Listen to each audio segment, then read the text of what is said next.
अस्सलाम वालेकुम दोस्तों, उम्मीद करता हूँ आप लोग साथ खैरियत से होंगे। मेरा नाम असद है और आपको SAA क्रिप्टो के चैनल पे खुशामदीद कहता हूँ। दोस्तों, हमारे पास वीकली क्लोजिंग होने वाली है कुछ ही मिनट्स के अंदर, और आज की वीकली क्लोजिंग काफ़ी इंपॉर्टेंट है, स्पेशली अगर आप अपनी टाइम फ्रेम में देखोगे। अभी BTC बड़ी कोशिश कर रहा है कि बुलिश मोमेंटम क्रिएट करे, और जैसे कि मैंने आपको बताया था कि भाई ये वाला जो जोन है हमारा, जब तक ये ज़ोन ब्रेक डाउन नहीं होता है तब तक हम सेफ हैंड्स में बैठे हुए हैं, कोई ख़तरे की बात नहीं है, ठीक है? और हमारा ब्रेक डाउन हुआ था तकरीबन 16,500 पे, लेकिन वहाँ से BTC ने बड़ी खूबसूरत तरीके से एक बाउंस बैक दिखाया है और इसी ज़ोन के अंदर कंसोलिडेशन की है, और अभी BTC इस ज़ोन को ब्रेकआउट करने की कोशिश कर रहा है, ठीक है? $16,825 एज़ अ राउंड फिगर अगर मैं बात करता हूँ। तो ये एक इम्पॉर्टेंट लेवल है, यहाँ पे हमारे पास इसके ऊपर आज की डेली क्लोजिंग होनी चाहिए, वेल बेसिकली वीकली क्लोजिंग होनी चाहिए, ठीक है? ये हमारा अभी का मकसद चल रहा है, ताकि यहाँ इस लेवल के ऊपर अगर हमारे पास वीकली क्लोजिंग हो जाती है तो वो एक अच्छा पॉजिटिव इम्पैक्ट देगा, थोड़ा बहुत, ठीक है? समझो 60% बुलिश हैं, 40% बेयरिश हैं। पहले हमारे पास जो है 50-50 के चांसेस थे कि मार्केट के अंदर ज़रा सी भी उम्मीद नज़र नहीं आ रही थी, लेकिन आपने वेट करना है, ठीक है? डेली क्लोज के बाद आपने वेट करना है एटलीस्ट 4 आवर्स के लिए। बेसिकली अगली 4 आवर की जो हमारी पहली कैंडल बनेगी यूटीसी के टाइम के मुताबिक सुबह के 4 बजे, बेसिकली यूके के टाइम के मुताबिक सुबह 4 बजे, और पाकिस्तानी टाइम के मुताबिक आई बिलीव 5 घंटे पाकिस्तान आगे, तो 9 बजे सुबह के आपने देखना होगा आपकी तरफ प्राइस क्या चल रही है उस वक्त, ठीक है? अगर तो उस वक्त भी BTC 16,500 के ऊपर बैठा रहा, ठीक है, तो वहां पे एक हमारी कंफर्मेशन पक्की हो जाएगी कि यार हमारे पास अभी बुलिश मोमेंटम तो ऐसा क्रिएट नहीं है, लेकिन ज्यादा नेगेटिव इम्पैक्ट नहीं पड़ रहा है फिल वक्त। अब हुआ ये, लास्ट टाइम मैंने आप लोगों को जब वीडियो बना के अपडेट दी थी, उसमें मैंने आपको बताया था कि भाई बाइनेंस का फर्क काफी ज्यादा था, ठीक है?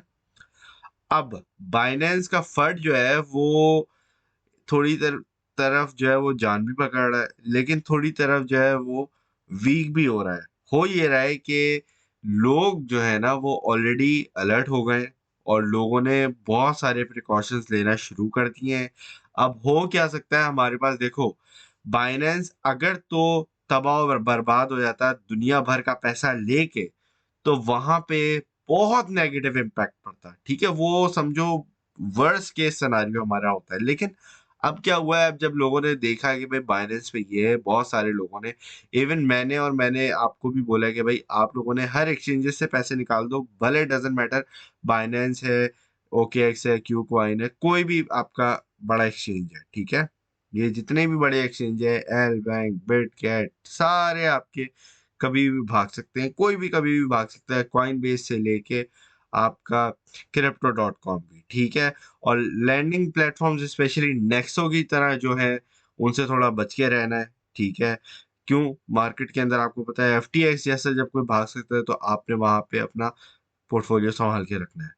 मैंने आपको पहली भी मर्तबा बोल चुका हूँ, पहले भी बहुत बोल चुका हूँ, आप लोगों ने पोर्टफोलियो संभालना है। मेटामास्क डाउनलोड करो, उसमें रख लो, मेटामास्क की प्राइवेट की पेपर पे कहीं पे सेव करके आप वो रख सकते हैं, ठीक है? इससे ये होगा, हो सकता है फीस में आपके 2-4 डॉलर ऊपर नीचे लग जाए, लेकिन आपके बकाया फंड तो बच जाएगा ना।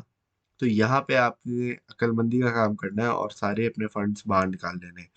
अच्छा, हो ये रहा है अभी के वक्त हमारे पास कुछ प्लेटफॉर्म जैसे भी crypto.com के क्रिस साहब बोल रहे हैं कि भाई सारी हमारे पास जो है प्रूफ ऑफ रिजर्व्स हैं, ये है वो है, सारी आप चीज़ें चेक कर सकते हैं, फलाना ढिमकाना। अभी मार्केट के अंदर थोड़ा सा, क्योंकि अभी मैच चल रहा था, ठीक है, अभी फ्रांस और अर्जेंटीना का जो फुटबॉल मैच चल रहा था, मुझे लगता है उससे भी थोड़ी अटेंशन डाइवर्ट हुई है, ठीक है? तो आपने ह्यूमन साइकोलॉजी की भी सोचना है। मैं ज़्यादा इन डेप्थ नहीं जाऊंगा, लेकिन मुझे लगता है कि कल का हमारा दिन काफ़ी इम्पोर्टेंट होगा। मार्केट के अंदर थोड़ी हमें वॉलेटिलिटी देखने को मिल सकती है, और क्यों, उसका एक रीज़न ये है कि अभी हमें जिस तरीके से आपने देखा है कि मैच ख़त्म हुआ है, और जैसे ही मैच ख़त्म हुआ है तब से BTC के अंदर वॉलेटिलिटी मूवमेंट देखने को मिल गई है आपको, ठीक है? तो वही हो रही है, और अब यही चलता रहेगा। अब आप लोगों ने थोड़ा सा ध्यान रखना है और मार्केट के अंदर सही तरीके से ट्रेडिंग करनी है, ठीक है? अगर तो आप फ्यूचर ट्रेडिंग करते हैं तो दोस्तों फ्यूचर ट्रेडिंग के लिए फेयर डेस्क से बेहतर प्लेटफॉर्म मुझे नहीं लगता पर्सनली। उसकी एक रीज़न ये है कि भाई मैं खुद भी जो है फेयर डेस्क पे ट्रेडिंग करता हूँ। ठीक है, तो अगर आप लोगों ने साइन अप नहीं किया हुआ है, डिस्क्रिप्शन में लिंक है, टॉप पे मेरा रेफरल लिंक है, बिल्कुल रेफरल लिंक है, इससे थोड़ा मुझे भी मिलेगा लेकिन आपको बहुत ज़्यादा कुछ मिलेगा। उसकी एक इम्पॉर्टेंट अनाउंसमेंट ये भी है कि दोस्तों हर हफ्ते आप लोग 100 यूएसडीटी ट्रेडिंग बोनस जीत सकते हैं। जी बिल्कुल, 100 यूएसडीटी ट्रेडिंग बोनस, मतलब अगर आपने $100 सिर्फ डिपॉजिट करवाने हैं, उसके बदले आपको 100 और मिल सकते हैं। ठीक है, ये जीतने का चांस है। और अगर आपने ये हासिल करना है तो फॉर्म फिल करना होगा, वो गूगल फॉर्म है, वो डिस्क्रिप्शन की लिंक में मैं डाल दूंगा। ठीक है, ताकि आप वो फॉर्म फिल कर लें और आप एलिजिबल हो जाएं। ठीक है जी। तो यहाँ पे हमारे पास अभी बीटीसी की नेक्स्ट मूव मुझे क्या लग रही है दोस्तों, नेक्स्ट मूव ये लग रही है कि अगर तो बीटीसी इस ही जोन के अंदर, ये जो हमारे पास बॉक्स बना हुआ है ना, इसी जोन के अंदर कंसोलिडेशन अगर चलती है विद इन 6 आवर्स, अगर ये मजीद कंसोलिडेट करता है तो यहाँ पे थोड़ी एक, क्योंकि रिजेक्शन की बात हो जाएगी कि भाई ये ब्रेकआउट नहीं दे पा रहा है, तो वहां पे थोड़ा रिस्क हमारा बढ़ जाएगा। और $16,350 का जो लेवल है वो दोबारा रीटेस्ट हमारे पास हो सकता है। लेकिन रीटेस्ट का मतलब ये नहीं है कि आपने घबरा जाना है। रीटेस्ट हमेशा पॉजिटिव भी हो सकता है, ज़रूरी नहीं है कि हमेशा नेगेटिव हो। ठीक है, तो रीटेस्ट आपके एक अप ट्रेंड के अंदर भी आपके रीटेस्ट ज़रूर होते हैं। तो इस चीज़ का भी आपने ख्याल रखना है कि भाई पैनिक सेलिंग आप लोगों ने नहीं करनी है। ठीक है, हाँ, स्पॉट के अंदर अगर आप एक्यूमुलेशन कर रहे हो अपने आल्ट कॉइन्स की, तो वो एक अच्छी चीज़ होगी। इवन बीटीसी को भी अक्यूमुलेट करना इन लेवल्स पे बेहतरीन होगा। ठीक है, लेकिन आपने हमेशा याद रखना है कि सपोर्ट लेवल पे आपने उठाना है, ताकि भाई अगर आप खुद को बोलोगे भाई आपने खरीदा ही क्यों है कोई चीज़, तो आपके पास ये जवाब हो कि आपने एक चीज़ सपोर्ट लेवल पे उठाई है। तो सपोर्ट से हमेशा चीज़ ऊपर जाती है, ये बात आपको पता होनी चाहिए अब तक। ठीक है, तो इन चीज़ों का ख्याल रखना है। इसके अलावा जो आपका डीसीजी जो पोर्टफोलियो है उसके अंदर अगर आप देखोगे तो मुझे लगता है कि थोड़ी सी बेहतरी आई है। बेसिकली ये लोग थोड़ा सेल ऑफ कर रहे थे।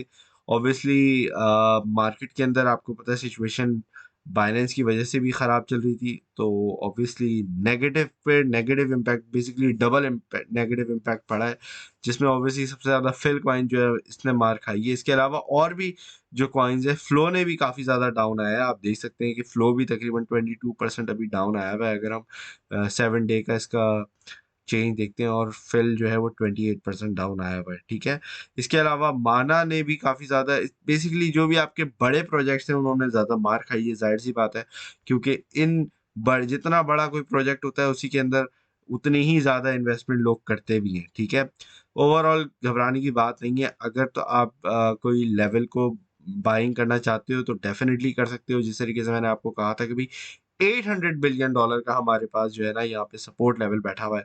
आप देख सकते हैं बड़ी खूबसूरती से 800 बिलियन डॉलर से ही मार्केट कैप के अंदर हमारे पास इंक्रीज आया है, और तब से अब तक मार्केट एक अच्छे लेवल पे संभाल के खुद को बैठी हुई है। ठीक है, नेगेटिव अगर इम्पैक्ट पड़ेगा तो मुझे लगता है कि फिल वक्त अभी सिर्फ और सिर्फ जो है वो फर्ड की सूरत में पड़ेगा। Technically we are bullish, we need to go above. ठीक है, लेकिन उसके लिए अगेन चीज़ों को स्टेबल होना लाज़मी है।